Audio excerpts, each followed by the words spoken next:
Hey guys, Mr. Hines. I'm just doing a video real quick to show you a different part of the project so that you can click on this if you would choose to and go back and watch it if you have some questions.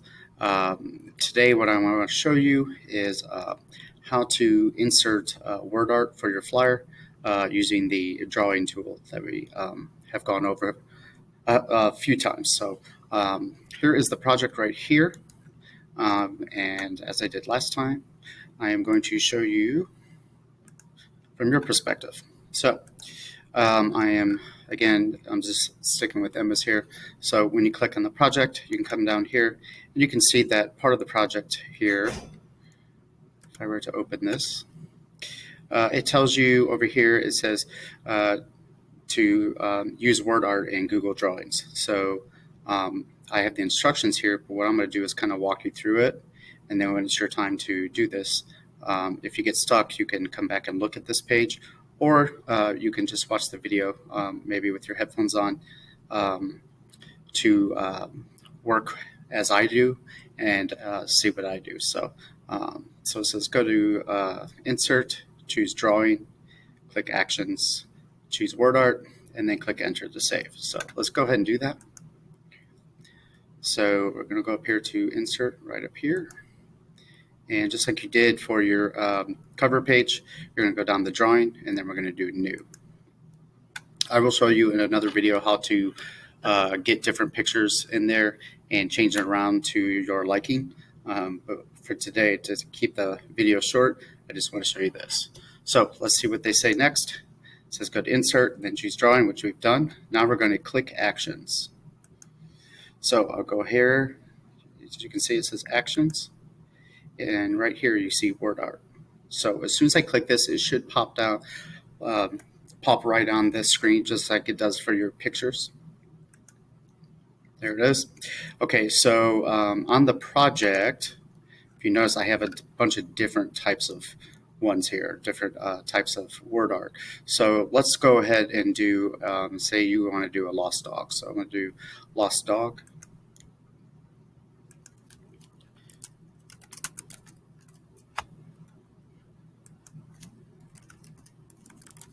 So I put lost dog, and I want to put an exclamation point so people are aware that you know it's a big deal.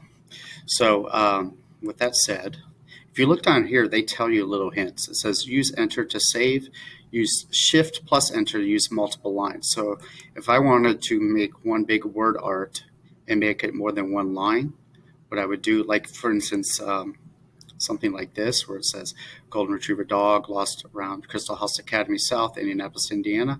The way I would do that is I would come up here and I would press Shift. I would have the cursor right here at the end, and I would hold down Shift and press Enter, and it goes down to the next line. So you can have multiple lines if you choose. I chose to do them separately because I want them to be different fonts and colors, and so that's how I did that. So once you've typed it in there, go ahead and press the Enter key. And as you see, it has word art. This is where you can use your own creativity to make it look how you want. As you see on my examples, I have a couple different ones. I have Lost Dog with red and black as the outline. I also have one here, Lost Kitten, where it's black in the middle and then red. You can choose whatever color you want, whatever font you want. I just did that to show you what it looks like. So if you look here, it's kind of like a light blue, and then it has black as the lines around it. So if you come up here, you can see that the fill color is at light blue. So you click on that, and you can pick, a multitude of colors here. Say, for instance, I want to do green. So now it becomes green. And say I want to change the border for the words or the letters. You come up here where it says border color, and say I want it to be something contrasting colors with green. So maybe if I want to do like a red. So as you notice, it's really small. It's very difficult to see that quick change. If you want to change the border of the letters, or the outline part, you can come right next to it, and it tells you border weight, and then you have border dash, which you can make it, look a different way. I just use the border dash for my for my border around the whole project, but I'm going to show you that probably in person because that's a little more difficult and tricky. But if you want to make it really stand out, instead of having a small red border around the letters, come here where it says border weight, and it's set at 1. I'm going to change that to 4. And as you can see, it's more prominent. It shows up a lot better there. So you can choose whatever you wish on that one. I'm just showing you what it could look like. So also over here, you have the bold and italic. So I can click it bold and it makes it a little more thicker. And then as well, I can also come up here and change the font. So it's set to the standard Arial. I could play around with it and make it different things, which I have on other ones. So the Comic Sans MS is a little bit more playful, as you can see. You can also have some of them are more professional looking, like a Georgia or a Courier New. So it looks like that. I would be hesitant with some of the things on Lobster because Lobster is really cool looking, but sometimes it's hard to read. So let's see what it looks like here. That's actually pretty cool. Like you would use that maybe on, if you were making a logo, maybe you would use it for that. But for this one, I'm just going to use, I kind of liked, I think I used this one, the Playfair display, and then it'll give you some options here. I'm going to go to extra bold. And it looks like that. So when you have it the way you want, you can also, resize it within here if you want. But I would just find what you want and then click Save and Close. And it should plop right there. There you go. So the second part of this, go ahead and click on it so it selects it. And in order for you to move it around your document like I have, to put it where you want it, you're going to have to come in here and change it from where it says in line with text. You're going to have to change it to where it says wrap text. I've also showed you break text, but for this one, we're just going to do wrap text. So when I click that, these options pop up. You can choose, move with text, fixed position on page.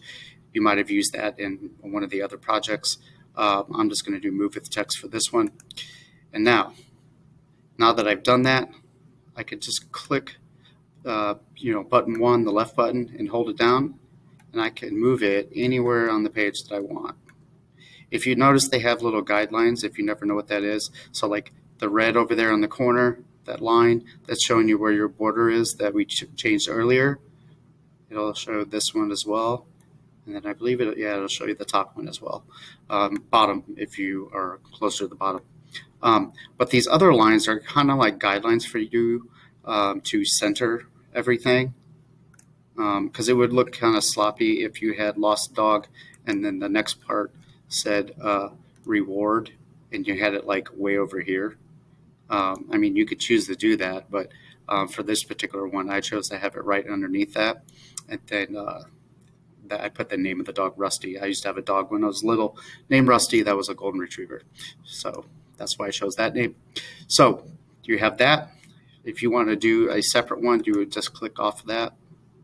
And you will come back up to insert, go to drawing again, new. And you do the same thing. You go back up to actions as soon as it loads up. And you would do word art. So this will be a separate one entirely. So I'm going to do reward, exclamation point again. Don't use too many exclamation points because my father always told me if a saying that I remember to this day, it says if everything is important, then nothing's important. So if you put an exclamation point on every single thing, what will happen is that it's kind of like the boy who cried wolf. He kept saying, the wolf was here, and it wasn't. And then finally, when the wolf was there, nobody really paid attention to him because they thought it didn't really mean anything. So only use exclamation points for things that you really want to stand out, not for every single word or sentence.